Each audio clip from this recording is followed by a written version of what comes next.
कांग्रेस प्रत्याशी प्रमोद जैन भाया ने आज अपना नामांकन दाखिल किया है। इस वक्त की ये बड़ी खबर, तस्वीरें आपको दिखा रहे हैं। इस नॉमिनेशन के दौरान उनके साथ उनकी पत्नी और उनका बेटा मौजूद रहे। 12 से ये तस्वीरें भी आपको दिखा रहे हैं। अंता विधानसभा उपचुनाव से जुड़ी इस वक्त की ये बड़ी खबर। अब सभी पार्टियां एक तरफ जहां विधानसभा उपचुनाव को लेकर के तैयारियों में जुटी हुई हैं और इसी बीच अब कांग्रेस प्रत्याशी प्रमोद जैन भाया ने अपना नामांकन दाखिल किया है। उनके साथ उनकी पत्नी भी मौजूद रही और उनका बेटा भी उनके साथ मौजूद रहा। फिलहाल नॉमिनेशन के दौरान की तस्वीरें भी आपको दिखा रहे हैं। इस वक्त की बड़ी खबर 12 से।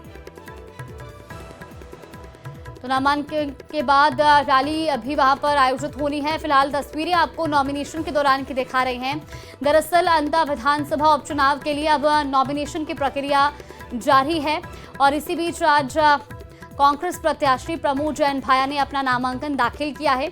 नॉमिनेशन के दौरान की ही तस्वीरें भी आपको दिखा रहे हैं। जब वो अपना नामांकन दाखिल करने के लिए पहुंचे तो उनके साथ उनकी पत्नी उर्मिला जैन भाया और बेटे भी साथ में मौजूद रहे।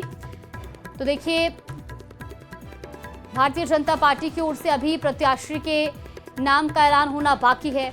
इसके अलावा कांग्रेस प्रत्याशी प्रमोद जैन भाया अपना नामांकन दाखिल कर चुके हैं और उनके साथ मैदान में है निर्दलीय प्रत्याशी नरेश मीणा।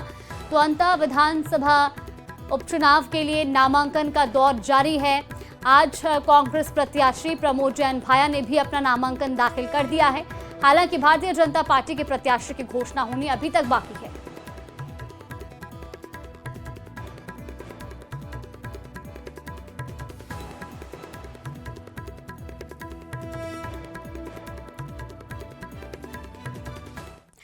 तो बाड़मेर से बड़ी खबर आपको बता दें, श्री प्रधान महेंद्र सिंह चौधरी निरोग्य घोषित। ये बड़ी खबर आपको बता रहे हैं इस वक्त की।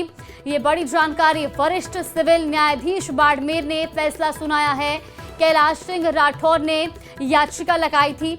महेंद्र सिंह चौधरी ने अपने नाम निर्देशन पत्र में अपने ऊपर दर्ज आपराधिक प्रकरण की जानकारी को छुपाया, जिसके आधार पर न्यायालय ने यह फैसला दिया है। न्यायालय ने महेंद्र सिंह चौधरी की जगह कैलाश सिंह राठौर को प्रधान घोषित किया है। ये बड़ी खबर बाड़मेर से आपको बता रहे हैं। श्री प्रधान महेंद्र सिंह चौधरी निरोग्य घोषित किए गए हैं। इस वक्त की ये बड़ी जानकारी, वरिष्ठ सिविल न्यायाधीश बाड़मेर ने अपना फैसला सुना दिया है।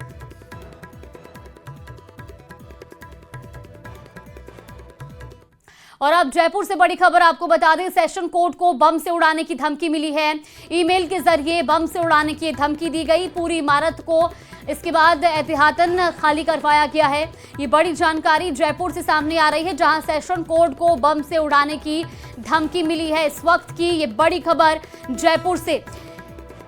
तो ईमेल के जरिए ये धमकी भरा मेल आया और इसके बाद पूरी इमारत को खाली कराया गया है। ये बड़ी जानकारी आपको बता रहे हैं। सेशन कोर्ट को बम से उड़ाने की धमकी मिली है और वो भी ईमेल के जरिए ये धमकी भेजी गई, जिसके बाद पूरी बिल्डिंग को खाली करवाया गया है। इसी खबर पर ज्यादा जानकारी के साथ हमारे सहयोगी आसिफ हमारे साथ जुड़ गए। आसिफ, बम से उड़ाने की धमकी मिली है, फिलहाल वहां पर किस तरीके का माहौल है? जागृति, मैं इस समय सेशन कोर्ट के बाहर मौजूद हूं। मैं अपने कैमरा साथी से कहूंगा कि वो कुछ तस्वीरें दिखाए। ये तमाम एडवोकेट्स हैं जो इस समय पूरी इमारत से बाहर आ चुके हैं। ये सभी के सभी अभी इमारत खाली करवा ली गई है और वो इमारत भी मैं आपको दिखाना चाहता हूं, जिसके अंदर जो है इस समय पुलिस मौजूद है, डॉग स्क्वाड मौजूद है और अंदर से जो है वो पूरी तरीके से सघन तलाशी ली जा रही है कि क्या ये मेल फर्जी तो नहीं है। फिलहाल जो है इसकी जानकारी के लिए तमाम पुलिस की टीमें अंदर मौजूद हैं। एक एक फ्लोर, एक एक कमरे के ऊपर जाके जो है वो डॉग स्क्वाड जो है वो जांच कर रही है। कुछ वरिष्ठ वकील अधिवक्ता भी हमारे साथ मौजूद हैं, उनसे भी बात करते हैं। सर, किस समय ये धमकी आई थी, हुआ क्या था एक्चुअली? देखिए, मैं बार एसोसिएशन जयपुर का अध्यक्ष हूँ, संदीप लोहाड़िया मेरा नाम है। 10:30 पौने 11 बजे डीजे साहब का मैसेज आया मेरे पास कि कोई पॉक्सो जो डिस्ट्रिक्ट की कोर्ट है, उस कोर्ट में कोई मेल आया, जिसमें मेल में उन्होंने कोर्ट को उड़ाने की धमकी दी 3 बजे। उसके बाद कमिश्नर से बात हुई, डीसीपी से बात हुई और पूरा प्रशासन एक्टिव हुआ। धमकी में बहुत सारी चीज़ें और भी लिखी हुई, उनकी कोई इंटरनल चीज़ें लिखी हुई है। हमारा तो निवेदन इतना सा है कि सेशन कोर्ट परिसर बड़ा सेंसिटिव परिसर है, जिसमें हजारों पक्षकारों का हजारों वकीलों का और बहुत सारे जुडिशियल ऑफिसरों का, कर्मचारियों का आना जाना रहता है। इसकी माकूल सुरक्षा व्यवस्था हो और इस सुरक्षा व्यवस्था इसको चाहे चेतावनी मान ले कि एक बम की कोई सूचना आई है, हो सकता है वो सूचना फेक हो, लेकिन इस सूचना को आप सही मानते हुए इस कोर्ट परिसर का जितना भी आप सुरक्षा पे ध्यान देना चाहे, मेरा प्रशासन से मांग है कि उस पर ध्यान दे, क्योंकि यहाँ अगर कोई हादसा होता है ना तो मेरे हिसाब से शायद बहुत बड़ा हादसा, पूरे भारत में सबसे बड़ा हादसा होगा। अभी तक जांच में क्या निकल के सामने आया? अंदर डॉग स्क्वाड पुलिस से आई है, जांच कर रही है, एक एक कर्मचारियों के कमरों को खुलवा रहे हैं, पीएस के कमरों को खुलवा रहे हैं, डस्टबिन की चेक कर रहे हैं और ऊपर से नीचे तक की पूरी बिल्डिंग को चेक कर रहे हैं कि कहीं कोई बम ऐसा तो नहीं है कि कोई चल के रखे गया हो।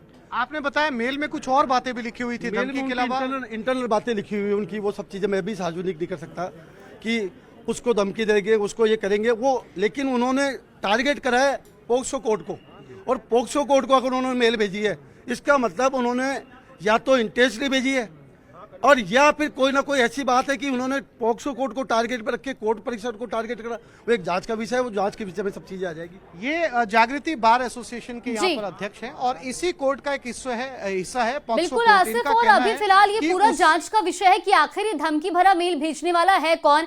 फिलहाल आप इस खबर पर नजर बना के रखिए, आगे भी आपसे अपडेट लेते रहेंगे। यहाँ पे वक्त तो चला एक छोटे से ब्रेक का, फौरन हाजिर होंगे।